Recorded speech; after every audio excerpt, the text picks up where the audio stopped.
ఏదైతే తరుణ్ కేసు ఏదైతే నడుస్తుందో ఆ కేసు ఆల్రెడీ తప్పు చేసినందుకు వాళ్ళకి శిక్ష కూడా పడుతుంది. అది కాకుండా తప్పు చేసామని వాళ్ళు ఒప్పుకోవట్లేదు.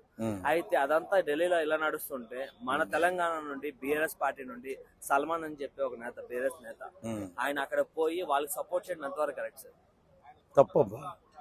ఇప్పుడు మతం మధ్య జరిగినటువంటి ఈ సంఘటన ఒక పండగ రోజున ఒక చిన్న పాప బెలూనిసిరే అదేదో కలర్ పడిందని వాళ్ళకి చెప్పి ఆ మతం వాళ్ళకి చెప్పి రెచ్చగొట్టి తీసుకొచ్చి ఒక మనిషి మరణానికి దారి తీయడమే కాకుండా కుటుంబం సర్వనాశనం అయిపోయింది.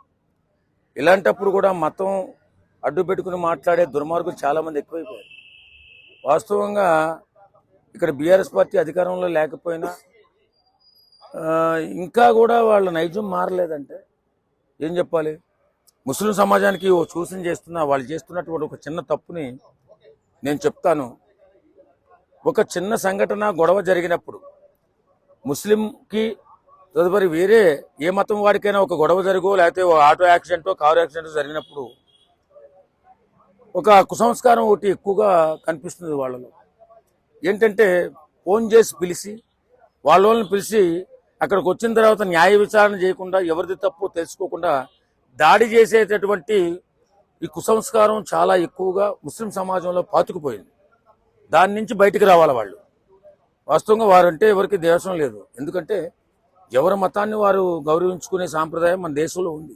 ఇది హిందూ దేశమైనప్పటికీ అన్ని మతాలకి స్వేచ్ఛాయుతమైనటువంటి వాతావరణాన్ని కల్పించి అందరూ బాగుండాలా, దేశం అభివృద్ధి చెందాలనే ఆలోచనలో భారతదేశం ఎప్పుడూ ఉంటుంది.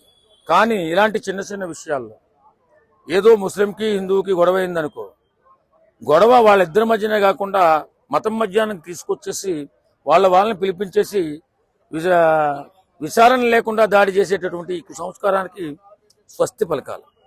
ఇక్కడ జరిగింది కూడా అదే జరిగింది, ఢిల్లీలో జరిగింది కూడా అదే జరిగింది. ఆ తప్పుని సరిదిద్దుకోవాలి. ఇప్పుడు ముస్లిం సమాజం ఆ తప్పుని సరిదిద్దుకోకపోతే ఫ్యూచర్లో ప్రతి మతం కూడా ఇలాగే ప్రవర్తన చేస్తే, న్యాయ విచారణ లేకుండా దాడికి దిగితే రేపొద్దున్న మతాల మధ్య ఎక్కువగా గొడవలు అయిపోయి మన దేశ సమగ్రతకి, దేశ అభ్యున్నతికి, దేశ ఎదుగుదలకి కూడా గొడ్డల పెట్టులా మారుతుంది ఇలాంటి కుసంస్కారాలు. కాబట్టి ముస్లింస్ అయినా, హిందువైనా, ఇంకొకరైనా చాలా జాగ్రత్తగా మన జీవితాన్ని మనం సాపిగా సాగే విధంగా ఏదైనా సమస్య వచ్చినప్పుడు చర్చించుకుని న్యాయ విచారణ చేసుకుని తప్పు ఒప్పులు తెలుసుకున్న తర్వాతే దానిపైన మాట్లాడాలి. అంతే తప్ప ఎలా అడ్డగోలుగా వచ్చేసి ఏదేదో కొట్లాట్లు పెట్టి మనుషుల్ని చంపుకునేదా కుసంస్కారం నుంచి మారాలి. ఖచ్చితంగా ఇప్పుడు జరిగినటువంటి తరుణి విషయంలో దేశం దిగ్భ్రాంతికి గురైంది. ఒక చిన్న పాప, చిన్న ఇష్యూ, ఒక మనిషి ప్రాణం, ఒక నిండు కుటుంబం నాశనం అయిపోయింది. దీనికి దేశం శ్రద్ధాంజలి ఘటిస్తున్న కొంతమంది మతోన్మాదులు ఇప్పటికీ కూడా తరుణ్ ఏదో తప్పుడు వాడిగా చనిపోయిన వాడిని ఇంకా తప్పుడు వాడిగా చిత్రించారంటారు. బాబు, చేసిన తప్పుకు తలవంచండి. అయితే ఇప్పుడు ఏదైతే ఇక్కడ మన తెలంగాణలో కోవా ఇష్యూ నడిచింది కదా, ఆ వ్యక్తి కూడా ఒక ముస్లిం వ్యక్తి, కానీ సపోర్ట్ చేయడానికి వచ్చిన అందరూ హిందువులే. కానీ ఇక్కడ ముస్లిం వ్యక్తి తప్పు చేసినప్పుడు కూడా సపోర్ట్ కూడా ముస్లింస్ అందరూ మళ్ళీ ముస్లిం వ్యక్తికి, ముస్లిం ఫ్యామిలీకి ఎలా సపోర్ట్ చేస్తారు సార్? అదే అంటున్నా. నేను ఏమంటానంటే మనకి ఆ సంస్కారం ఉంది. ఎందుకంటే మనం కూడా ఇక్కడ కృష్ణకాంత్ పార్క్ కాడ మాట్లాడినప్పుడు పేదవాళ్ళ పట్ల, పేదవారు చేసుకునేటటువంటి వ్యాపారాల పట్ల కులం మతం చూడకూడదని మనం కూడా చెప్పాం. ఖచ్చితంగా అదే పాటించాలి. మన దేశం సుసంపన్నంగా ఉండాలన్నా, ఐక్యంగా ఉండాలన్నా అన్ని మతాలు, అన్ని కులాలు జాగ్రత్తగా, ఎలాంటి ఇష్యూస్ లేకుండా జాగ్రత్తగా బతకగలిగితే దేశం అభివృద్ధి చెందుతుంది. ఒక మతం వారు ఏదో అడ్డగోలుగా వచ్చేసి గొడవలకి కారణమైతే మనకి ఇబ్బంది కలిగే అవకాశం, దేశం వెనకబడిపోయే అవకాశం కూడా ఉంటుంది. కాబట్టి ఇలాంటి తప్పుల నుంచి జాగ్రత్త పడాలని మనం చెప్తున్నాం. అయితే తరుణ్ గారు ఎవరైతే వాళ్ళ మదర్ ఉన్నారో ఆమె ఏమన్నారంటే, నా కొడుకుని చంపేశారు, నాకు రక్తమే కావాలి, ఎవరైతే చంపారో వాళ్ళు కూడా చావాలని చెప్పి ఆమె అన్నారు. అయితే కొంతమంది ముస్లింస్ ఏంటంటే ఆమెను టార్గెట్ చేసి తల్లి ఎలా ఉంటే కొడుకు కూడా అలాగనే ఉంటాడు కదా, అందుకే చచ్చిందని చెప్పేసి చాలా మంది అంటారు. అంటే బిడ్డను కోల్పోయిన తల్లి కడుపు కోత ఎవరికి తెలుస్తుంది? బయట ఉండి మాట్లాడే మనకు తెలియదు. అర్థమవుతుందా? ఏవేవో మాట్లాడుతున్నారు. ఇప్పుడు ఏదేమైనా మనకు తెలియని సంస్కారం కాదు. ఏదైనా అన్ని మతాల్లోని కూడా కొంచెం న్యాయ విచారణ జరుగుతుంది. ఈ ముస్లిం మతాలలో న్యాయ విచారణ లేకుండా దాడికి దిగేటటువంటి ఈ సంస్కారం మారాలి, ఈ సంస్కృతి మారాలి. మారిన తర్వాతే గొడవలు లేకుండా ఉంటాయి.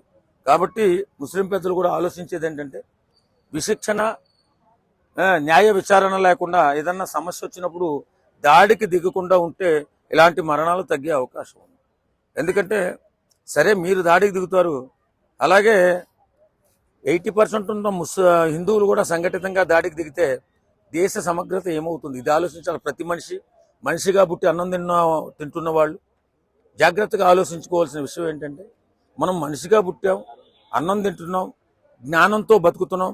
ఆ జ్ఞానాన్ని దేశ సమగ్రతకి, దేశ అభివృద్ధికి ఉపయోగించాలి తప్ప చిన్న చిన్న గొడవలకి, గందరగోళాలకి చేసి ప్రాణాలు తీసుకుంటే దేశం ఇబ్బందుల్లో పడే అవకాశం ఉంది. అంటే చాలా మంది ముస్లిమ్స్ ఇప్పుడు దాకా దేశం మాది కాదన్నట్టు ప్రవర్తిస్తున్నారు. ఎందుకంటే నిన్న ఒక వీడియో పాకిస్తాన్ నుంచి ఒక ఆయన అయితే ఒక వీడియో అప్లోడ్ చేసిండు. ఏమంటే తొందరలోనే గొడవ స్టార్ట్ అవుతుంది, ఒక పెద్ద గొడవ, దానికి ముస్లిమ్స్ అందరు రెడీగా ఉండాలని చెప్తుంటే అందులో కింద కామెంట్ చూస్తే వీడియో మనకి సంబంధించింది కాదు పాకిస్తాన్కి, కానీ కింద కామెంట్ లో మాత్రం ఉండే వాళ్ళందరూ ఇండియన్ ముస్లిమ్సే. అంటే ఆ గొడవకి ఆ కంట్రీకి మనకు సంబంధం లేదు కదా, వాళ్ళెందుకు అంటే మన ఇండియాలో ఉన్న ముస్లిమ్స్ ఎందుకు ఎక్కువ రియాక్ట్ అవుతుంది? ఆ భావజాలం నుంచి బయటపడాలి ముస్లిమ్స్ ఫస్ట్. ఇది మనది అనే భావజాలం రావాలి. ఇప్పుడు మనం చాలా కామెంట్లో చూస్తున్నాం ఈ మధ్యకాలంలో ముస్లిమ్స్ ఇతర దేశాల్లో ఉన్నటువంటి ముస్లిం సమాజానికి, ఆ మతానికి సంబంధించిన వ్యక్తులకి సపోర్ట్ చేయడం ఎక్కువగా జరుగుతుంది.